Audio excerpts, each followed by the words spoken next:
Hey everyone, this is Ian Carlin. Welcome back to the Empty Cup podcast. I took a break last week, and so I'm starting again this week. We're going to be right back on schedule as much as I could possibly handle it. And to get us started off again, we have a guy who's killing it right now. And I enjoy listening to his rants. I enjoy listening to what he has to say. I can't say we're always on the same page, but I will say this: we're at least reading the same book. And he's my friend, Taylor Kelly. How you doing? Doing good, doing good. Thanks for having me on again. Oh man, it's my pleasure, and I really appreciate you coming on. I like that little phrase. I thought of that. I was just like, well, we're not always on the same page, but at least we're reading the same book. We want the Hmm. same kind of goals in martial arts. We might disagree on like a couple of minor things here and there, but like the idea of not being involved with fake martial arts is something that's really close to both you and I, right? Yeah, no, I totally agree. I think that there's a lot of people out there that once they get to know me, they'll realize we're on the same page. We're not on the same, we're just like in the same book, the same mindset. Yeah. But if they watch my videos and they don't like, this is the interesting thing. People comment my videos just absolutely hating, and then when I respond to the comment and I say something that's like, oh yeah, I agree with your point there, but I mean, this is what I'm trying to say. Then like, oh, I get it now, and then they become a fan. And then I look at my subscriptions, they become a subscriber. Like that's Oh, wow. typically what Well, that's happens. cool. So, Well, well, yeah. I wanted to have you on the program because you've been killing it lately as far as putting up content. And I've been listening to your videos on, the last one I just listened to was on can bag work become bullshido? And then I listened to, this the fake black belt thing, and wanting to see other martial arts become legitimized if they would just pressure test. And every time you put out a video, I'm thinking like, oh, here's like 10 questions I would like to ask him about that, or 10 ideas that I'd like to, spin off of you. And so eventually I'm just like, okay, well, let's just have him back on the program.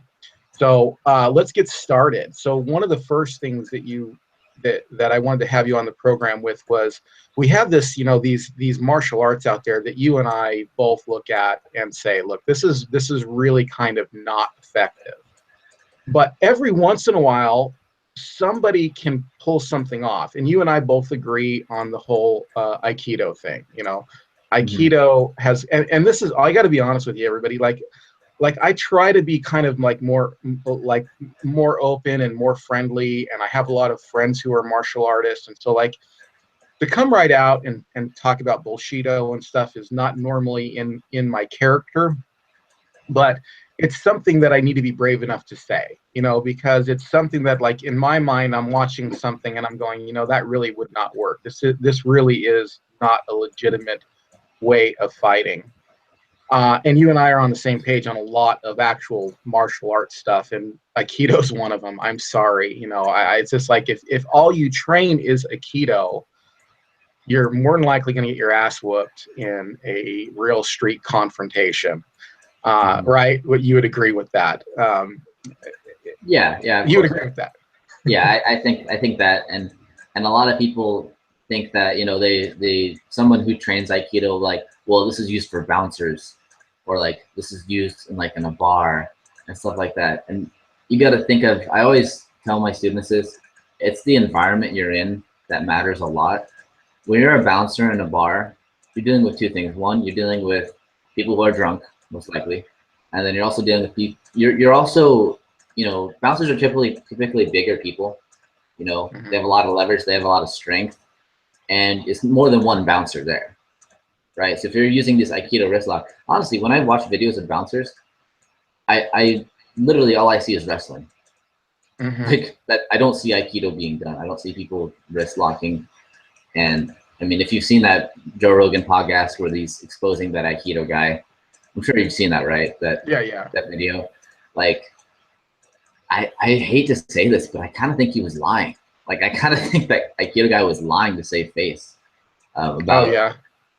him using it in a bar. Like, I feel like people lie. I just feel like people lie about Well, we know when. people lie all the time. I mean, it's Yeah, true. why is martial arts no different? Like, I Right. feel like they're just lying about it being effective for him. Not doubting that not all of it's, you know, complete crap. Like, I'll give you a personal story, and if you guys are see my channel, you know I've talked about this. I was rolling with, at the time I thought he was a brown belt, but apparently he's like third or fourth degree black belt in Brazilian Jiu-Jitsu. And I roll this guy every time I come to class. Okay, and I am not even at a blue belt level in Jiu-Jitsu. I'll say my striking is, you know, far better than my Jiu-Jitsu, but he smashes me every time, and he pulls like so many crazy wrist locks, and he's like an Aikido instructor.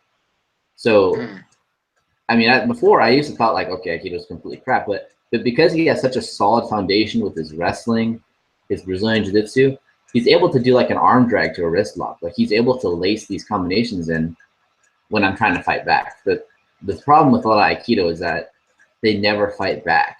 They just assume the person is going to comply. They have this weird idea that you must meet resistance with no resistance.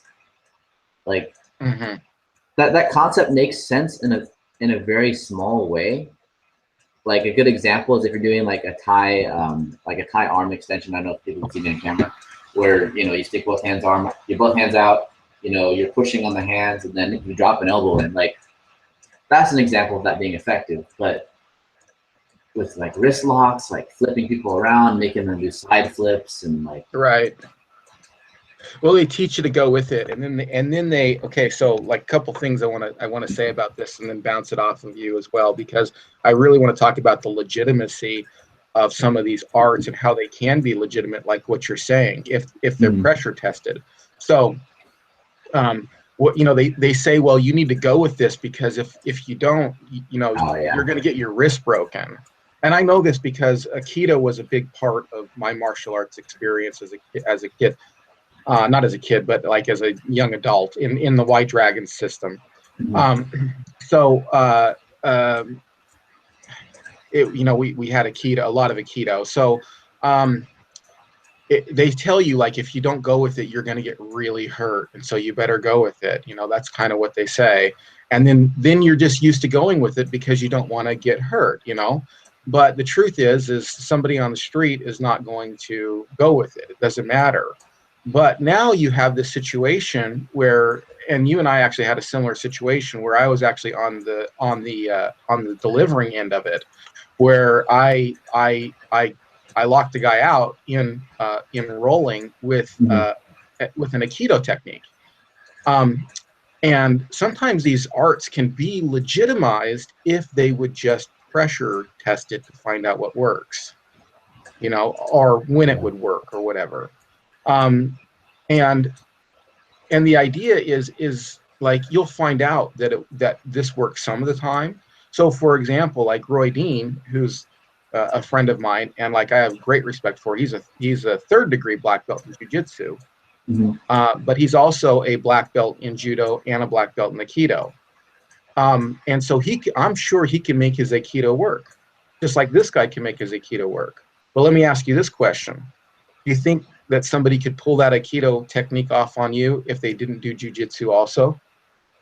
heck no, no way. I mean, I've rolled with guys who did pure Hapkido and Aikido, and like, in within seconds, either I take them down and they have no chance, or they try to pull they'll reach their hand out like they're trying to reach for it, and that's just like an invitation for an arm drag. Like, thank you, you just gave me an arm drag.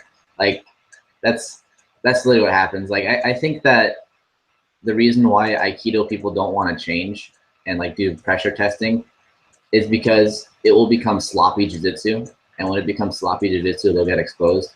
Just like how I feel like a lot of striking arts refuse to do like standard kickboxing rules, you know, K1 style rules, because they know that it's just going to be sloppy kickboxing. And then, you know, a Muay Thai gym across the street is going to look so much better to their students, so they're not going to even bother. They're like, well, we got to make ours look very unique and, you know, not the same. Right. Well, so we'll look like crap. So Yeah, and I got to say that I would not have been able to pull, you know, the technique that I have pulled off unless I was doing jujitsu with it, you know, because I had to learn how to hold him. I had to learn how to deal with resistance. I had to learn how to monitor where his body was and him not wanting me to. And I said this on the program a while back with, I think it was Sean Madigan, because Sean Madigan does JKD. Well, he does JKD and Wing Chun, but he Mhm. started out in wrestling. And I was just like, I think if you start out with some like resistance, like you just pick up this idea of what could work and what couldn't work. You know, what goes into the Mm. arsenal, what doesn't. Yeah, Because yeah, because at least you're dealing with somebody who is like wants to like throw you to they don't want you to do what you're doing. They're not that's actually a good cooperating. point because I remember at my old taekwondo school, uh, whenever a wrestler, like a high school wrestler, would come in, or like a parent who did wrestling would come in, or boxing, like a combat, either wrestling or boxing, they would be the most skeptical about taekwondo. I remember that. That brings back memories of how they were questioning things. Now at the time, I was young, I was naive, I wasn't really thinking about their thoughts. I was just listening to my instructor who brainwashed me at the time. Um, but yeah, they have a different mindset. I really like the wrestler's mindset because I feel like, if I had to start over, I would definitely would have done wrestling in high school. Like if I didn't feel weird about the things they wear, I think that was the stupid part. But what they were wearing, then I probably would have Right. done it.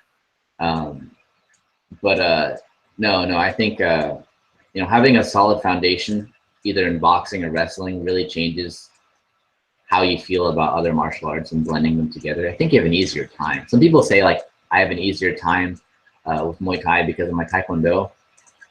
With the kicks, maybe, but punches are like 80% of the game. If you can't punch, a kick isn't as good. Like Mm, I think that if I did boxing, that would have been so much better. Um, and when I say right. Taekwondo, like ITF, like people say, oh, ITF is Taekwondo with punches to the face. Like, yeah, it is, but boy, their form is bad. I don't mind calling those people out because I know that their form their form isn't that great. I've seen some people in ITF who are very good, but Mm-hmm. majority of the time it's just patty cake. Like it's not real punches. Like compared to a Right. boxer, like that's always what I do. I always compare like an art to like one art to another art. I've said this before, but I'll say it again. I always compare one art's techniques to another art techniques, and that's how I judge. People think I just call people out. Like, no, I'm just comparing it. Like, you decide. So, Right. Right. Yeah. Well, speaking of forms, let's go into that because we were talking a little bit off the air about the bunkai. mhm. And I actually put up a vlog a while back called "Is Karate Legitimate?" or at least can it be legitimate?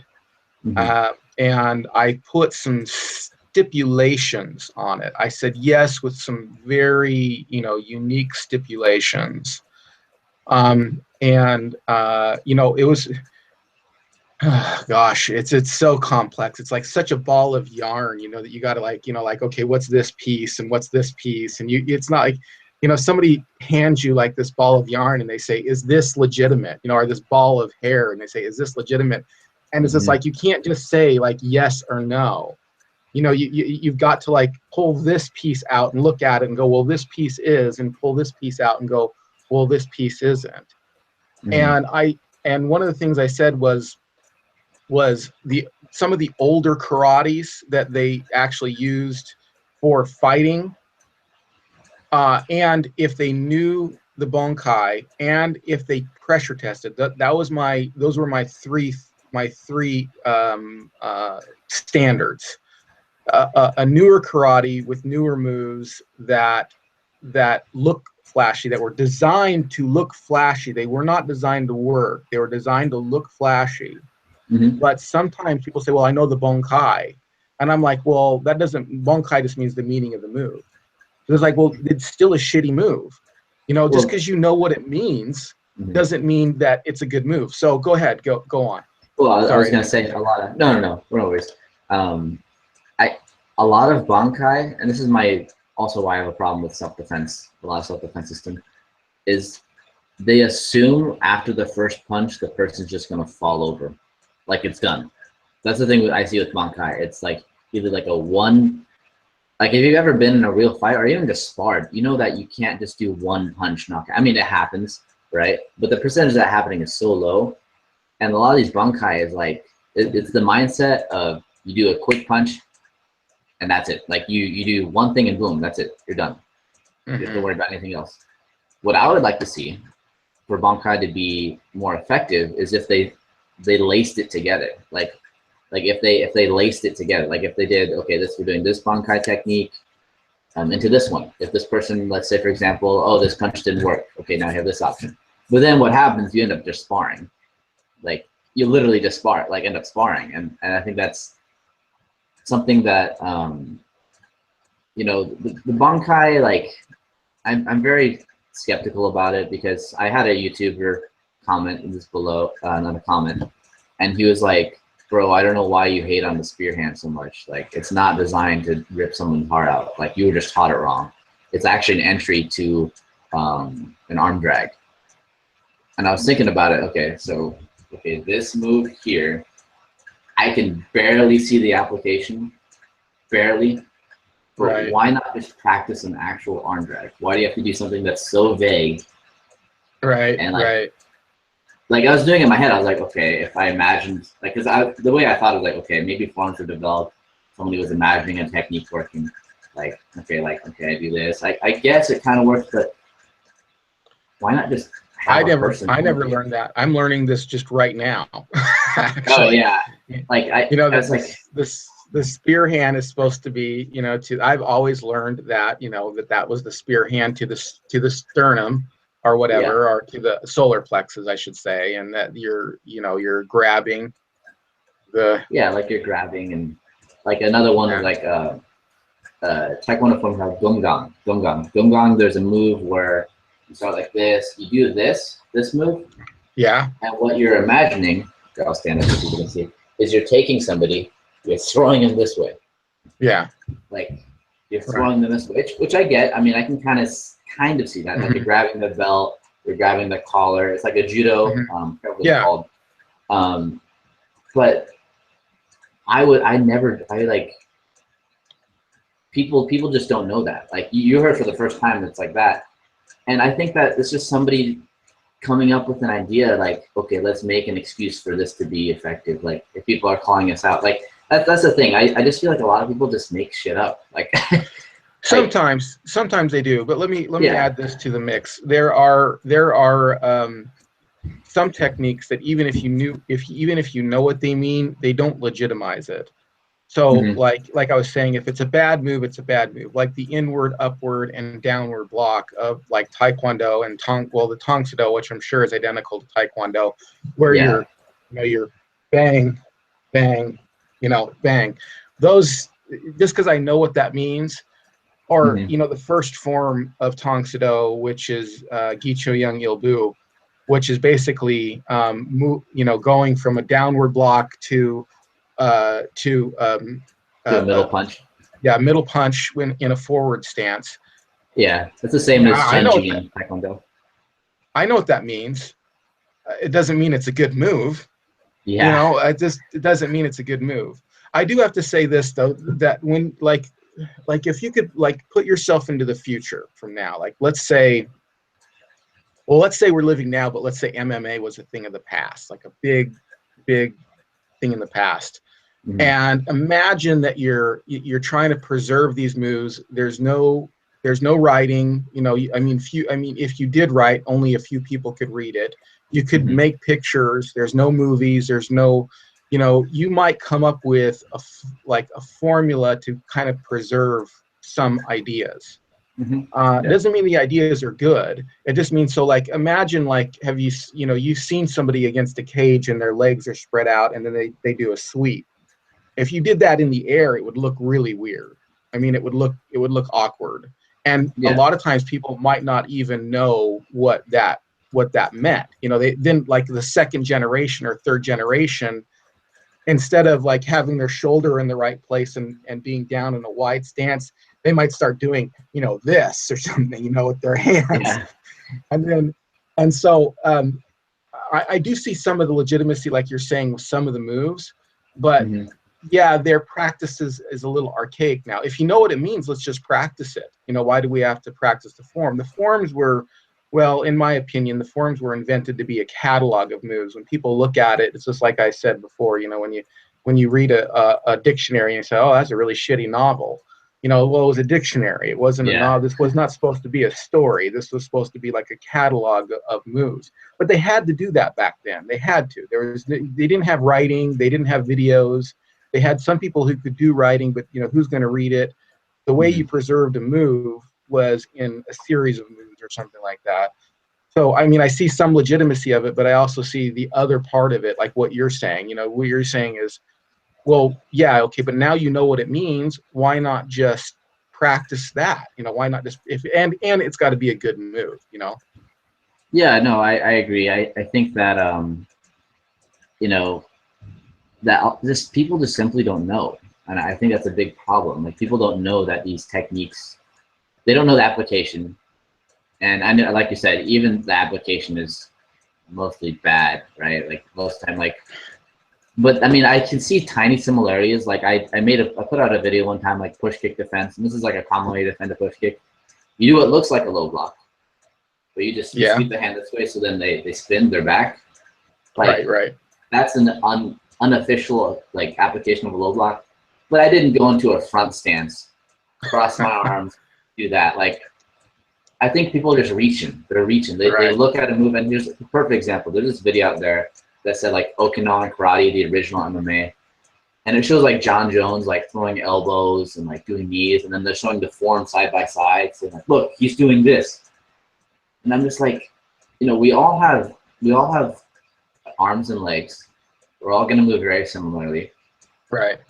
So, but that doesn't make the Okinawan, like, doesn't mean that John Jones was practicing forms for his fight. Have you ever seen him do it like kata before his fight? Like, there's a big Right. Right. reason. Like, he's doing pad work. He's doing Muay Thai. But Right. Yeah. and I think it's beautiful. I thought that video was like, at first I was like, okay, that's kind of neat. It's interesting how they're kind of showing that. But then I thought to myself, well, that's scary. That's dangerous though, because some people will think they're John Jones if they do open on karate. Like, Well, then we got to add the other layer onto it. Like, even if you know what it means, let's assume it's a good technique, and let's assume that the person knows what it means. mhm, Do they pressure test it? exactly. Yeah. You can't just know what it means and work on a cooperative opponent doing this. What you're showing me, the hip throw. You Yeah. got to work it against an uncooperative opponent. At least after you know the movement. I mean, I understand a practice. Okay, here's how you do it, because you can't just go in and be uncooperative 100% of. You got to actually learn the technique. But Yeah, you gotta learn. once you've learned it, you have to sit and practice with somebody who doesn't want you to do that on them. And if you Exactly. don't And do that, yeah, go and that ahead. goes for everything too. Like a good example is on Tuesday night I went to a kickboxing sparring, just doing some light sparring, um, and there's this technique I love to do, and I'll make a video of this. But it's where you do like a hook leg kick, hook leg kick, hook leg kick, and then what you do is you fake a leg kick, then you jump and and kick the other leg, like you sweep the other leg. I don't know if it's hard to visualize, but so their knee lifts up, and then the other leg's Okay. wide open. And you kick it. Did that about 4 times, and then it stopped working because he knew it was going to happen again. So he's checking it Right. every time, and like Right. I think the same thing is with forms. Like, yeah, you may be able to pull it off one time, maybe if they're not expecting it, right? Even if it's a crap technique, maybe. But Mm-hmm. how do you know if it's going to work on multiple occasions? Like the only way that technique worked for me again is when I mixed up other things, I'm distracted, then I did it again. Right. But Right. like that's just how martial arts works, and people like to live in a fantasy world where they think. I think I blame movies. I really do. I blame movies for polluting the minds of the average person watching martial arts. There's a lot of people who watch martial arts movies. That's how they get into it. Like I know I got into it because of movies. Right. Yeah. Me too. Like most people do. Like they're like, oh man, I want to fight like that. And people would rather watch something like that than watch like an actual like match. Like it very rarely have I met someone who saw like a fight and then wanted to get into martial arts. Like 99% of the time, it's because they either saw a Bruce Lee movie, or they saw like nowadays, like a Donnie Yen movie, like a kid seeing a Donnie Yen or Right. watching Power Rangers or something like that. Like that's how people get into it. I thought, you know what, as you're saying that, I was, you know, checking the resources of my memory, and I was just like, yeah, I can't think of her. I can't right now. I can't say that there's nobody out there like it, but I can't think of one person who went and saw an MMA fight and said, "Oh, I want to be a fighter now." You know, it's more like Mhm. it's often. I'm not saying they don't exist or saw a fight in the schoolyard and go, "Oh, I want to go take karate." Most of the time, it's because they saw Teenage Mutant Ninja Turtles or, you know, Power Rangers or you know, for me, when I grew up, it was Kung Fu, the series on television. I was like, whoa, I want to do that, you know, when I was a kid. And you know, it is that yeah, that's I would say, gosh, I would say probably the majority of the martial arts world of people who like got interested was interested in that, and they think in their mind, well, I'm going to go do that, right? Yeah, that's why guys like DKU are so popular. Like DKU and you know, other people who do very showy, kind of flashy kind of martial arts. People like that stuff more because it looks cool. Like, and they're upset. Like I remember I was sparring, I was training with a guy, and he did tricking before. He did tricking, Yeah, amazing tricker, really great. He could do like 900 kick, like 900 spin kick, crazy awesome dude. And then he wanted to try kickboxing. He wanted to try Muay Thai, and you know, after a day, he just thought it was really boring. He's like, why would yeah, I don't want to practice this technique over and over. Like he didn't want to do it because in his mind, fighting should have been, I'm going to knock a guy out with a 540 kick. Like people legitimately think that. They will watch a movie uh, I'm trying to think of the top of my head. It's a movie out there that's been built me. like Like Undisputed, or not Undisputed, I should say. What's that? What's that movie with like Yuri Vodka or Big Jack dude, Russian, um, has like a oh tattoo on man, his chest. Oh man, I it was don't like know. Underground Fights. I can't remember what that was. Boy, that's gonna bug me. But anyway, that movie, That's like, it's right. underground fighting, and it looks at first you think it's like MMA, but then they're doing like 540 kicks, the guy's backflipping and like doing Yeah, crazy stuff. Like it's entertaining. I like it, but right. people like I don't know. I don't think movies would ever do this. Like put a disclaimer. Disclaimer: this isn't real fighting. This is just a movie. Right. But no one will do that. Right. Well, you know, and then you have and then you have this dichotomy because, like, I know that there are people, and this is what happened with me when I was growing up in the White Dragon system. I had this dichotomy coming down because, you know, it was like we produced some good fighters and some not good fighters. It's kind of a long story, but I see Mm-hmm. this in karates all the time because you can produce a good fighter, but then this person who's a good fighter doesn't practice all the forms, or they practice the forms, but that's not what they're using in the fight. Mm-hmm. It's like Kyokushin is a perfect example of this. I have a friend, he's very high ranked in Kyokushin, and we fight a lot. He's used to be one of my regular sparring buddies, but he's had some heart problems lately. And he's a great fighter. And and like he's actually a full contact Kyokushin champion. Mm-hmm. And but I'm like, okay, but you're not doing anything in your forms. And I saw this when I was growing up. I was like doing these Tong Soo Do forms, and then when we would fight, when we would try to spar, we weren't doing any of that. None of that. It was all kickboxing. So I'm like, okay, can karate be legitimized? Is this like, well, yes, it can. You know, if you're not practicing the stuff that makes it crap. But then at that point, why don't you just Mm-hmm. do MMA or, you know, do like what you're doing, functional karate or something like that? Yeah, Because no, you know what? that's exactly why I'm making functional taekwondo because for me, I know that there are three. I mean, there's many striking ranges, um, but just for generally speaking, there's a long range, short range, and then a close range. And I think taekwondo is a great as a long range type of style. I think if you're outside arm length distance, that's when you can make taekwondo very effective. And uh, you know, and it's only that way if you don't practice the other garbage. Like I think that a lot of schools spend so much time on forms And then the instructor will say something like, well, you don't know the true meaning of forms if you're, you know, either if it's not working in sparring, or if it's like, you know, if you're questioning anything about what they're doing, like I feel like they just come up with these weird reasons, and they don't make any sense. And I think it's just they're covering up the fact that they don't know why they do what they do.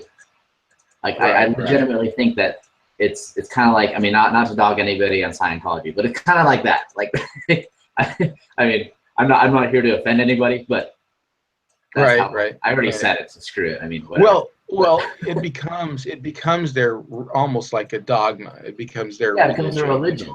Yeah, and then they defend it at all costs rather than like seeking truth. They just defend it. I mean, I did it, you know, and I should say I bought into it. You know, I bought into it.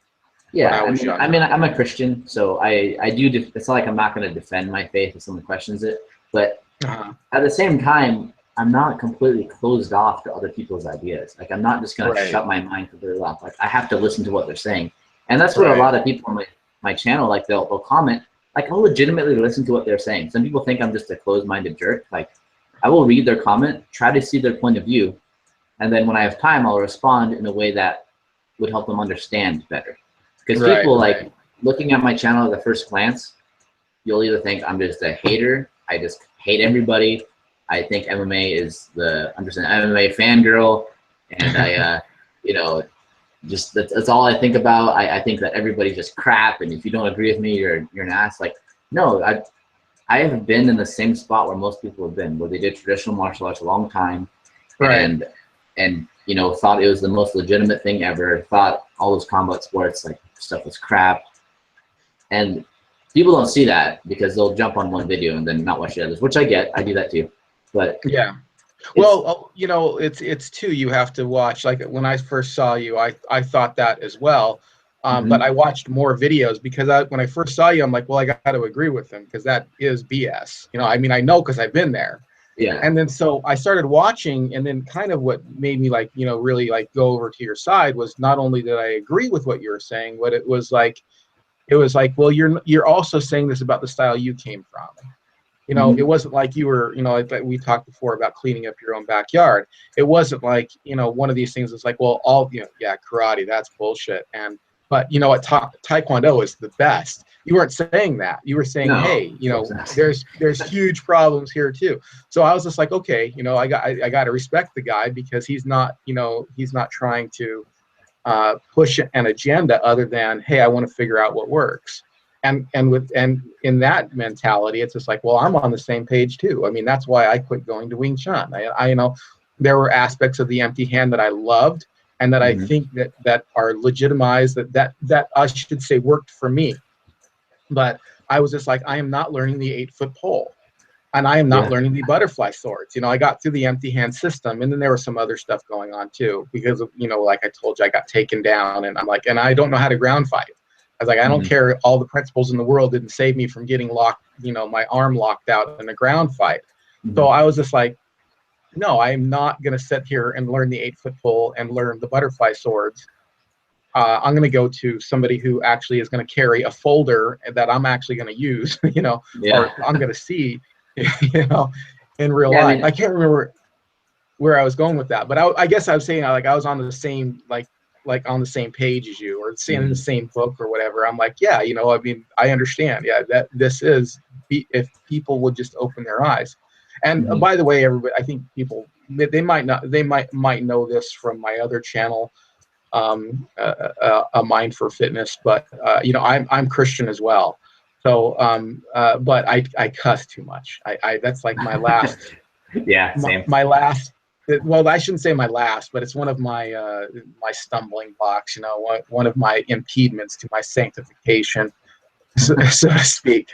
But so everybody forgive me for cursing. You know, I try not to do it, but you know, it comes out sometimes. So I apologize for that. Back to what you're saying, how like I kind of got you from one side to the other. That's a big reason why I upload daily content. That's why I push as many videos as I possibly can, because the more I do that, the more people kind of see like, oh, now I get it. Like like that, I live for that. Like that's why I have the channel the way I have it, because like I know in one video I'm gonna get maybe 100 dislikes, maybe more. Like the proportion of dislikes to likes is gonna be so high, and then I'm gonna put out another video, and then it's gonna be the opposite. Like it's just a weird trend. Like people like they'll hate me, and then they won't, because they'll realize where I'm coming from, and they'll realize what I'm trying to do, and then they become like a huge fan. And I think you know, as far as changing the way Taekwondo is being done, it's my intention is just to make sure that people, like, I would love to see this. I would love to see, because Taekwondo is generally like one of the most popular martial arts out there. Somebody criticized me like, oh, why don't you just call it MMA? Why don't you just call it kickboxing? Why don't you just teach Muay Thai if you're so into Muay Thai? Well, the reason I'm calling it functional Taekwondo is because, first of all, the range I mentioned, the long range, there's not really a style that addresses long range kicking. And I think if you do that, you're going to be more successful in MMA and other things. But because it's so popular, it exposes the other schools for not teaching legitimate fighting in Taekwondo. Like, and I don't mean that to be a jerk. I mean, I'm kind of being a jerk, I guess, by exposing them, by having, you know, this is a funny joke. Like, Matt was saying, like, why don't you just make the official logo of the functional Taekwondo just a middle finger? Like, why don't you just do that? Because that's basically what you're doing. Like, like, right. It's because I just want people to be aware, like, that there's better Taekwondo out there. Like, I get this so many times. Some, you know, whether it's kids or adults, they'll go in, you know, expecting a traditional Taekwondo school, and then they finish the class and they're like, this is nothing like what I expected. And then I was like, well, yeah, this is functional Taekwondo. And then like, oh, explain that. And then I explained it to them. And then, you know, either two things happen. Either they'll stay or they'll come back because it's not what they expected, and they do traditional Taekwondo. And then they come back to me and they're like, if they did traditional Taekwondo, like, wow, I feel like, you know, after what you told me, I'm never going to go back to that place again. Right. Like, Yeah. Because I basically, I just tell the truth. I think that's what's made my school grow, and what's making people, you know, my presence grow. So I'm just being truthful. I don't sugarcoat anything. Like, people sugarcoat way too much. And, you know, I'm not going to mention any YouTubers, but there's YouTubers out there that I really respect that sugarcoat. Like, they don't say it as it is. Like, they're trying to appease all audiences. Like, well, you know, like, and the thing is like, I heard this. It was from somebody off the air. They were. I'll tell you. Well, I don't want to give the guy's name away. I won't say it on the air.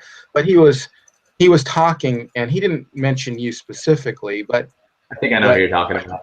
But I could tell he was talking about you. He's just like, well, you can't just do MMA and then call it, you know, an art like Taekwondo. It's not Taekwondo anymore. It's just like, but I had to take exception to that. I'm like, well, people do what they like, you know. I mean, and they're trying to make it like, so like you know, I do JKD, or, you know, somebody could say, well, I do functional Wing Chun. I don't take away the Wing Chun factor out of it. You know what I mean? I don't take that away. No, I mean, I'm trying to look for what works. And if I did something similar to what you're doing, I would probably call it functional Wing Chun or something like that. You know, I wouldn't sit there and call it MMA. I wouldn't, because it's what I like to do. You know what I mean? I mean, who cares? It's just like, that's what that was the art you came from. That is, you know, that is what you're trying to preserve out of that. And who cares if you, like you said, you know, you give up 90% of it or 95% of it. It's still the art you came from, and it's still what you like, you know. And it's just like, I was talking to another guy about this. Is like, you know, it's just like somebody could bag on you, like, why do you play the acoustic guitar? Because I like it. I like playing the acoustic guitar, you know. Maybe you want to make the acoustic guitar an electric guitar, and so you adapt it and you plug it into an amp. And somebody might come along and say, well, why don't you just play electric guitar? He's like, well, piss off, dude. I like the acoustic guitar. That's why I play it, you know? Yeah. So, anyway. Yeah. I mean, the interesting point is that some people are saying, if you can't call mixed martial art an art, every martial art is mixed in some way or another. It is. Even Taekwondo is a mixed martial art, technically speaking. It is a mix of, if you know the lineage of like Kwan Bop, and you know, other styles of like motor quan, like they're all put together, different Right. things. Like, so people saying like, I think it's people are using the mainstream version of MMA. They're using like the mainstream term, which is like fighting, like UFC fighting. They're like, oh, that's not a martial art, because they're brainwashed to believe that if you don't have any character building qualities and you somehow know how to fight, you're not a martial artist. Like, I think people kind of, I get you should be like a good person, Mm-hmm. but if you're just a good person but you don't know how to fight, I wouldn't consider you a martial artist. I would consider you a martial artist if you know how to fight, and even if you're not a good person, if you know how to fight, I consider you a martial artist. You can be the worst scumbag in the world, but if you know how to fight, you're a martial artist. You know how to fight. Like, people Yeah. have this weird idea like you've got to be a nice guy. Like, I think being nice is good. Like, I teach that in my school. I teach that you shouldn't use this to hurt other people. You should always, you know, talk your way out of situations, avoid bad situations, defend yourself. Use, you know, if you're gonna use a technique, use something that's not gonna, you know, knock the person out. Like, you know, you have control. You can assess the situation. Most people, you know, most fights can be ended with a jab to the face. Uh-huh. Really, like, because when people get punched in the face the first time, they're just completely shocked, and then that's enough time for you to get away. Like, Right. Right. that's Yeah. how most a Right. lot of fights can end. Um, but anyway, I can't remember where I So, was going with that. well, I wanted to. This is kind of interesting because you said so the Wing Chun style that I came from Uh-huh. with it was very dogmatic. I mean, the guy was like, you know, you don't do if you do Wing Chun, you do anything else, he would kick you out, you know. Oh And god, I like hate those people. I brought up, it was really kind of like a cult. Yeah. I brought up the fact one time. I was just like, well, wait a minute, but isn't Wing Chun like a stripped down version of the five animals, and they put it together? And you know, because every style is a mixed style. Every style came from somewhere. You know what I Yeah. mean? And what he told me was, he goes, well, yeah, but they were masters. So if you're a master and you want to mix it with something else, then go ahead. But if you're not a master, then no. So Yeah. it's just the hypocrisy, I guess, is what I'm talking about. You know, the hypocrisy. It's like, yeah, every style is a mixed martial art. You know, every style at some point Yeah. is Yeah. I mean, it is because, like, I don't know. People are in this weird, like, I'm sure you've seen this, the MMA versus Tai Chi video where that Tai Chi oh guy yeah, yeah. challenged an MMA fighter, and there's so many comments being like, well, he wasn't a real representative of the Tai Chi. They No, always say that. Always. the no true Scotsman fallacy. Yeah, yeah, and I'm not saying MMA people aren't guilty of that themselves. Like, I do see videos of like Wing Chun beating a boxer, and then like, well, that wasn't a real boxer, and I kind of side with that argument too. Like, that guy didn't look like he knew how to box, Yeah, but like, right, right. that's why I always think this, and people criticize me for it. The UFC is just a good testing ground. Like, a major fight promotion, I think, is a good testing ground because those people had to work their way up there. They had to beat a lot of people to get there. And I Mm-hmm. think that's a good way to test. Like, some people say, like, oh, you don't back up your claims. Like, I will, Yeah. okay, when I have more time and I film. Like, this is an idea I had of mine. It's an idea I had for a very long time. I'm very against tutorials that teach things without showing live sparring footage. So in the future, I'm going to make a tutorial, but then show me actually using it while sparring somebody. I Okay. think that's a Good. legitimate way to do it. I got that idea from Bertrand Richardson. I watched his videos and was like, that is, because like, he's showing a Wing Chun technique, and I'm very skeptical. But then he showed it Mm-hmm. like, and this is it being used in sparring. I was like, oh, okay. So then my ears kind of perked up, and he used it in sparring, and it wasn't like illegitimate. It was like, it wasn't just Uh-huh. like a one shot thing. It was like, it went a few rounds, and then he pulled it off, and then he slowed it down. I was like, okay, that's pretty legit. But I can't remember where I Right. was going with that. I don't know. I don't know. I I can't don't know where remember. you're I going with kind of that. got distracted. Um, I was That's talking okay. That's about, cool. yeah, screw it. Maybe it'll come back to me. Yeah, I Um, had some thoughts too that were kind of escaping me at the yeah, time. sorry. So no, but the idea. Oh, I was going to say too. I actually had so like you know, over at the martial arts school that I used to go to up until recently, you know, it Mhm. was an MMA school. They had a kids program there too, but you know, at night it was an MMA school. and I'm in there sparring with people who are going into full contact fighting. Mm-hmm. And so I have a chance to kind of test my, the skills that I've learned or whatever. And they have a lot of amateurs, because I mean, most of the MMA world, you got to start out at an amateur level. Oh, for But sure, yeah. they had a professional fighter in there. They had a professional, not he's not a UFC guy, but he's a professional MMA fighter. Mm-hmm. And gosh, what's his name? His last name's Maurice Jackson. And people can look him up. But he trains at our school now. He actually trained in Vegas, and he came up here and whatever. Mm-hmm. And he's like 6'10", and I got a chance so this is a professional. This wasn't people for the first time going into amateur. This was somebody he had like 36 fights, and he's won 30 of them. Mm-hmm. And I got a chance to go in and fight with this guy. Guess what happened? With all my experience and even fighting full contact at the MMA gym with other people, Mm-hmm. I got my butt handed to me, dude. This guy was off the hook good. I mean, he was, Yeah, of course, yeah. there's the height difference, and there's of course, it's, if I went into MMA, that they would never be, I would never be in his category or whatever. Mm-hmm. But the guy, I mean, I would have put him up against any black belt. I'd be like, okay, you think you're a black belt? Go fight this guy. Okay. What do? You do, okay, go fight this guy. Probably the only people that I probably wouldn't put him up against are people like, if somebody got him to the ground. But even then, he's a brown belt in jiu-jitsu. So, I mean, Mm-hmm. he could handle probably most people on the ground. So people who say, oh, MMA isn't legitimate, or it's not this or that, I'm like, dude, I've been in so many different arts, traditional, non-traditional. I went up this professional MMA fighter, and he will knock the bullshito out of you. You'll Yeah. become a believer. Yeah, no, So if you I ever, agree. Like, I think that a lot of people dog on MMA and stuff like that because people will look at a guy like that and be like, wow, he's so good. He's just way beyond my level. People don't think about all he had to learn to get there. Like, he yeah, probably struggled just as much as you did. And this is why I feel like a lot of people quit Brazilian Jiu-Jitsu because they're not good right away. And with traditional martial arts, they teach things like confidence and stuff like that. They kind of push you in the direction to think you're better than you really are.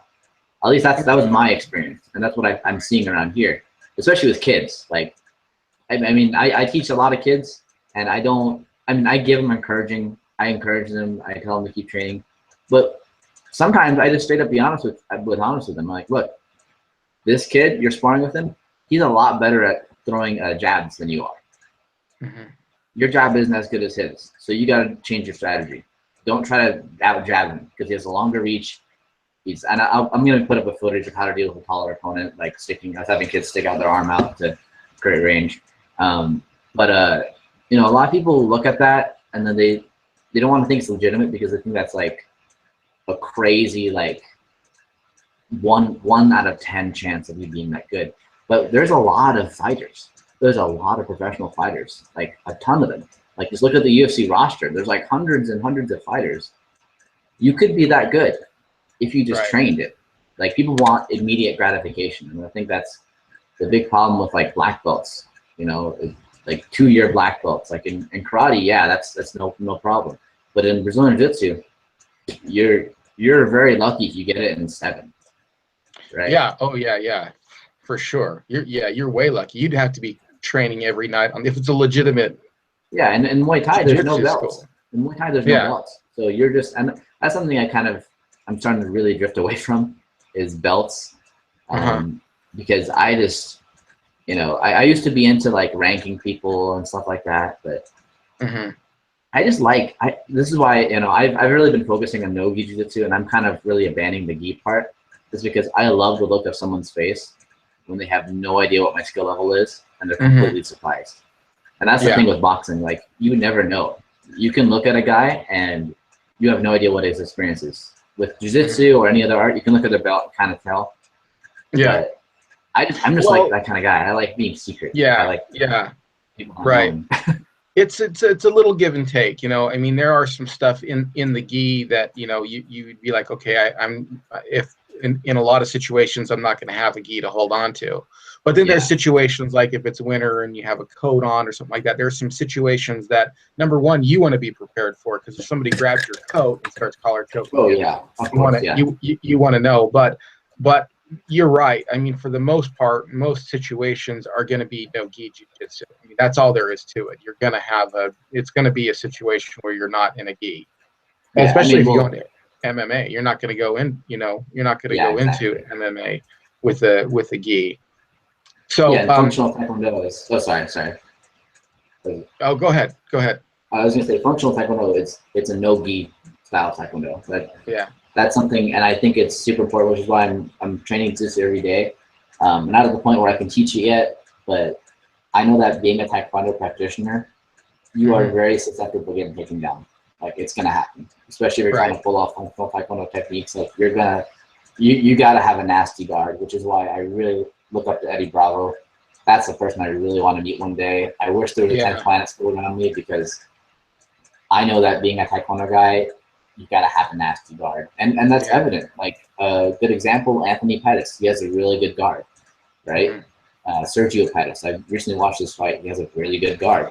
Like I think that, and also it's going to make functional taekwondo look much different than other taekwondo. Like it's not going to be confusing because people will walk in and be like, "Oh, everyone's wearing rash guards and shorts." Like I think that's Right. pretty Right. cool. I think that nobody's done that with taekwondo, and I think somebody needs to do that. Not just because some people try to do what I'm doing and they wear a gi and stuff, and I'm just like, okay. I mean, Well, but right. Yeah.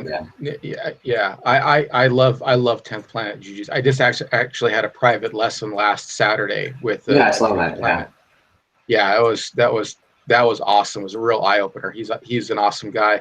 Um, and then the thing you were saying about no belt. So like for instance, I started over at this school, and I had when I started over at this school, I was a little rusty. You know, like I hadn't sparred in a while. I'd been doing, you know, mm-hmm. not a lot more than Chi Sao for like years. But like there was a kid who came in and like he wanted to be an MMA. He wanted to be an MMA. He still does, and Mm-hmm. he's a friend of mine. He's had 4 fights now. He's won 3 and lost 1.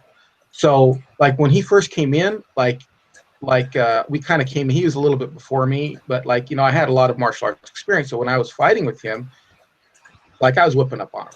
I was whipping up on him. But Mm-hmm. now, like the last time I sparred with him, he is holding his own against me, and even in some cases being better than me. And it's Yeah, just like that's what happened. And he's got no belt. He's got no belts. But that's what happens when you just study fighting. You know, when you get in there and you mix it up and you just study fighting and fighting. So in basically in 2 years, he's gone from me beating up on him to about, I mean, functionally my level of martial arts. He can now, you know, at least hold his own with me, if not beat me on occasion. but that's So with it's just, everything in life. Honestly, yeah, like that's everything. Like running a business, everything. The more you do, and the less you just kind of sit and think about it, better things happen. Like that's why if you notice on my Instagram page, I'm uploading so much stuff. I'm uploading all my class footage. I'm putting up so many pictures, so many articles, just because the less time I spend thinking about it, the more good things happen. Same with martial arts. The more you just train, the better you're gonna get. It's that simple. Like right, I right. mean, Well, that's the, you know, it's, and I know you agree with this, and it's something that I've said many times. And it's just like, this is why I didn't mind, one of the first videos I ever made was going back to white belt. I don't mind going back to white belt. It doesn't bother me at all, because in the mhm. end, skill is the only true rank. That's it. Skill's the only true rank. If you don't have the skill, you don't. I don't care what the color of your belt is. You don't have the skill. Yeah, Um, people lack patience. I think that's a big right. thing. People don't want to be patient. So listen, I want to get back on track with a couple of things here, because there is a couple of things I actually really wanted to talk about, and we're running. I know you got to be somewhere in a bit here, Yeah. but I wanted to talk about the fake. I want to talk about McDojos and kind of fake black belts. whatever you want to go into, those are the kind of things that I've wanted to talk about it for a while, but I'll be honest with you, and I have to just apologize to everybody. I just haven't been brave enough to talk about it because, I don't want to exclude anybody, but at some point I've got to, be brave enough to say, look, this is the sign of a fake black belt, or this is the sign of a McDojo. So what do you think about, let's start with fake black belts. How do you consider, and you said you've had some recent changes too, what do you consider to be fake black belt? Yeah, so I mean, I think, my perspective on black belt has changed because I know that everyone has a different definition of what a black belt is. Right. It really depends on what style you're in, right? I think that if you are a karate black belt, you have a different standard than someone who's a jiu-jitsu black belt because you do different arts. Mm-hmm. And I think that, because of the style itself, that's how you judge if the black belt's good enough, right? And I think that the black belt has been diluted down to something that's not really that meaningful anymore, to be honest. So it's kind of hard for me to determine what a fake. But if we went back to just very strict, just very basic guidelines of what a black belt should be, I think you're a fake if you don't know how to fight. Quite simply, I mean, it's very basic. And number two, if you've and it sounds strange, but people don't recognize this. If you just bought a black belt, you're a fake black belt.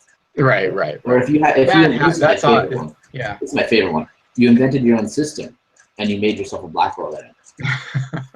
I see that so many times. I see these guys who are like 10th degree in this and 9th degree in this, and I'm like, okay, what style is it? Like, oh, it's a style you made up. Oh, you happen to be the founder. And people criticize me too. Like, they're like, oh, Taylor, are you doing the same thing? I'm like, this is why I don't like belts. Yeah. I don't want to be that guy. I don't want to be the guy. I used to do that. I used to have on my website. Well, if you were, let's say, a legitimate black belt in something else, then you changed it or whatever, I don't see that as illegitimate. But if you were just one of these people who's just like, oh, I took 2 weeks of karate and 2 weeks of kung fu, and I'm making and I've been in 30 street fights, and yeah, there's no quantifiable proof of street fights. That's something that bugs me to no end. Is people are like, well, I'd rather learn from a guy who's been in the street fight. Like, do you know he's actually been in a street fight? Right. Yeah. Like, oh, but dude, he has a scar on his neck, and it must be from the street fight. Like, right. No, he could have just done that to himself.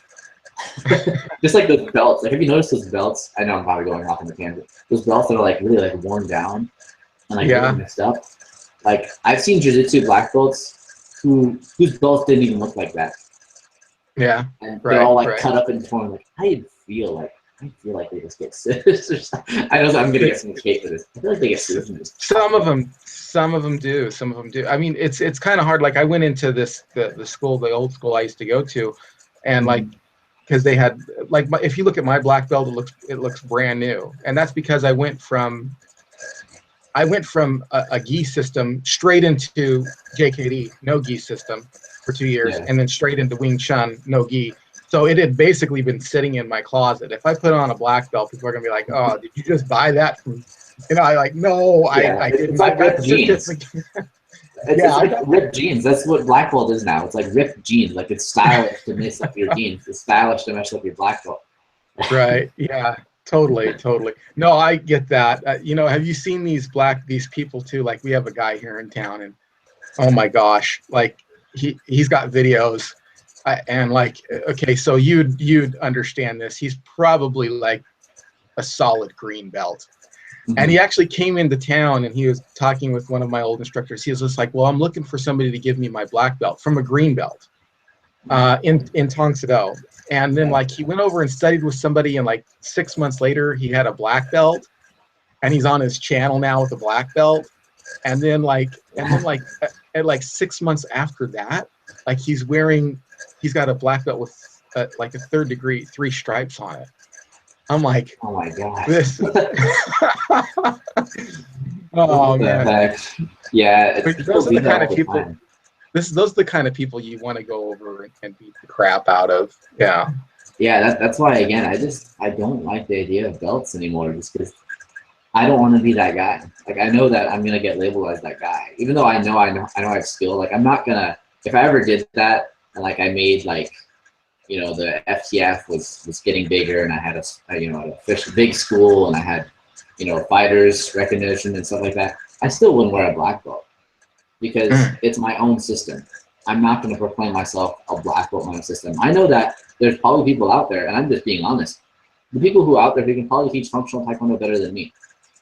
I'm just the only one that's saying it. Like, I would encourage it, like somebody else to do what I'm trying to do. Like, I would encourage it, and some people already have. They're trying to do what I'm doing, Right. Which is fine. I'm not, you know, against people creating functional versions of taekwondo. I mean, that's why it's a federation, because my goal is to have other people involved. Like, Right. Yeah, for sure. To diss on, which I am. I'll be honest. I'm dissing on them a little bit by calling it a federation. But no, I invite other people to want to share their ideas. Like, I'm very open to that. Well, we'll definitely have to, you know, when I make $1 million off the podcast and have, you know, I'm up there with the Joe Rogan podcast and all that stuff, I'll definitely have to have you come out here or go out there or whatever. I'm actually going to be making, I thought of a DVD that I want to make called Fighting from the Pocket with sows. So I actually want to do that because I do that a lot. Like, you know, I'll get into a situation where I don't want to give up ground. And at this point, there's a couple of things you can do. You can bob and weave, which is totally legitimate, or you can cover, or you can, you know, back up. But if, you know, you're in a situation where you don't want to, and I'm actually thinking of doing videos and then starting to put on maybe some seminars of how to actually, when you're inside and you don't want to start backing up, you don't want to lose that ground. And that's so important too, because like MMA is like, it's so legit. I mean, seriously. I mean, a lot of people talk about oh, well, if you can do it in the ring, you can do it on the street. You know what I mean? You know, it's just like, if you can do it in the ring, you can do it on the street. That's all there is to it. It's just like people say, well, oh, you know, I can't spar with you because I would do an eye jab and you can't do. It's like, come on, man. You know, like I used this analogy before, and I think I sent this to you. It's like MMA is like walking around with $1 million in your pocket. If you train MMA, you know, it's just like, okay, can you buy anything you want to buy with $1 million? Mostly. Is there gonna be sometimes something that you know, you're gonna run into that's gonna be a little more than $1 million every once in a while? But even then, sometimes you can make your $1 million work. You could, you know, you can negotiate or whatever. Every once in a while, you might have something where it can't work. You know, every once in a while. But if you're walking around with them, I mean, that's your best option. You know, I mean, really, that's it. And this stuff about like, well, I would come in with an eye jab, which I do. I practice eye jabs a lot. But does that is that so different from a jab? I mean, if I went to an MMA guy and I jabbed that and I did this, and he's used to seeing this jab all day, is my fingers extended suddenly going to make it a magical technique that he can't defend? You know? Yeah, it's just like, yeah. That's the crazy part. Like even Boss Rutan, palm strikes. Like that's something I tell my students, if they forget their gloves or forget to have their hands, just do the same combinations with your hands open. You can do literally the same boxing combos with your hands open. Right. Works the same way. Yeah, I don't know. I think that people. I mean, if somebody wants to learn street self-defense, like, because there's things like weapons, right? Like MMA can't necessarily help you get a weapon. You're not gonna. I wouldn't shoot a double leg on someone who has a knife, right? Because they're gonna stab you in the back. Learn Dog Brothers. Dog Brothers is like, if I had to pick a weapon-based style that's just raw, and that, or some versions of Kali. I've seen some good schools of Kali that they come from the same family tree, but like I'm telling you, that stuff is brutal, and people want to learn street self-defense. Right. That stuff is brutal. Like, I had a friend of mine at an MMA gym, and they had a Kali program, and I've mentioned this before. The guy, they were doing some stick fighting, and the rule is, if you lose your stick, you lost your stick. Now you're fighting a guy who has a stick, and it's like a heavy stick. It's not like a foam one. It's a heavy stick, and they spar and they go hard. No Yeah. gear, no protection, nothing. And the guy Yeah. broke his hand, right? He broke his hand, and the guy kept on hitting him. And the dude was like, dude, stop. And the time wasn't running out yet. And then when the fight round ended, he was like, he was just getting pissed at him. He's like, dude, why do you keep hitting me? Like, we're sparring. He's like, that's how it is here. That's how Kali is. You break your hand, you keep attacking. That's how it is in real life. And people don't, you know, they're all tough for like, oh, this is for the street. Oh, I wouldn't train MMA because, you know, I'm above that. Like, okay, take Dog Brothers. That's what you want, right? Right. And then they run scared. They're scared, start shitless because they'll look up a video of Dog Brothers and be like, oh, well, then I guess I'll do MMA. MMA looks a lot safer compared to that, which it is. It is safer than totally. that. It's way safer. Way safer. But, well, we didn't get to talk about everything I wanted to talk about, but we talked about enough, and I really enjoyed the conversation, as I always do. So thank you. You know, you're the first time third returning guest on the program, so I appreciate that. And I just want to have you, so I mean, somebody might not have listened to the first two podcasts you were on, but tell people like what you're doing right now a little bit, and like if somebody wants to train with you or how to get a hold of you, anything that you want to let the audience know. okay. If you guys are interested in seeing my videos or seeing what I have, I upload daily content. At least I try to. Just go to my YouTube channel. Either type two things. One, you can type in the search bar martial arts tutor. You see a guy with a beard talking. That's me. Or type functional taekwondo. You'll see a video called "What is Functional Taekwondo," and that will lead you to my channel. If you want to train with me, if you want to learn functional taekwondo, whether you're a beginner or advanced, I have a school in Mansfield, Texas. It's the Dallas-Fort Worth area. If you need to contact me, just message me on Facebook. Okay, just go to facebook.com/functionaltkd, and that's a good way to get a hold of me. So. All right. Thank you, everybody, for joining me on the podcast. If you like what you heard, you know what to do. You can do two things that'll help me out quite a bit. You can share this on your favorite social media. That helps spread the word about this podcast. And you can, number two, write a review in iTunes or Stitcher or wherever you heard this, Google Play, wherever it is. It should be on all platforms. I think that it is. So wherever you heard this, though, please write a review. And if you're feeling up to the challenge, you can go to Facebook/The Empty Cup Podcast and Twitter @Empty Cup Podcast. And you're always welcome to join me on YouTube @RonanJKD.